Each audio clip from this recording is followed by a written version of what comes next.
বন্ধু বাছাই খুব জরুরি। যাকে তাকে বন্ধু বানানো যাবে না। বন্ধু আপনাকে নিয়ে বান্দরবানের পাহাড়ে রেখে চলে আসবে।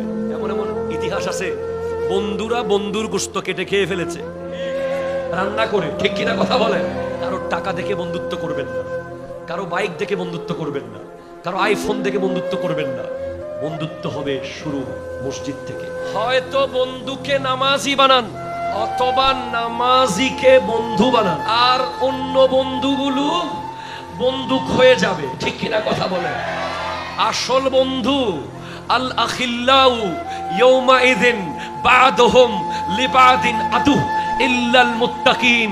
এই দুনিয়ার মোটরসাইকেলের বন্ধু, এই দুনিয়ার চার দোকানের বন্ধু, এই দুনিয়ার ফেসবুকের বন্ধু, এই দুনিয়ার অফিসের বন্ধু, এই দুনিয়ার ব্যবসায়িক পার্টনার সব কিয়ামতের মাঠে শত্রু হয়ে যাবে।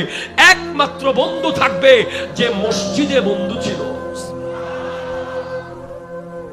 যে নামাজি বন্ধু ছিল, যে মুত্তাকি বন্ধু ছিল, যাকে দেখলে অনেক সময় ঠেস মেরে বলেছেন আর উজুরাই স্কুলে পড়ে, সে কলেজে পড়ে, তার লেবাসটা একটু আলেমানা ভাব, দাঁড়িয়ে রেখে দিয়েছে। তাকে ওরা মোটরসাইকেলের ওই ভ আওয়াজ করে করে বলে আর উজুরাই। এই ধরনের কথা যারা বলে তারা ব্যাকপর। ঠিক কিনা কথা বলে? আসলে স্মার্ট হলো দাড়িতে, আসলে স্মার্ট টুপিতে। ঠিক কিনা বলেন? আসলে স্মার্ট ইসলামী লেবাসে। আপনি যে স্মার্টনেস নিয়েছেন সেটা ধার করা, আর আমরা যেটা নিয়েছি সেটা অরিজিনাল। ঠিক কিনা কথা বলেন? এই যে লোকগুলো বসে আছে দেখেন কি সুন্দর। তাই বলে সব সময় করতে হবে এমন বলছি না।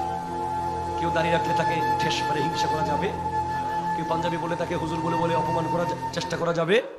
হুজুর তো হুজুর, হুজুরের মূল্য তো অনেক। ঠিক কিনা বলেন?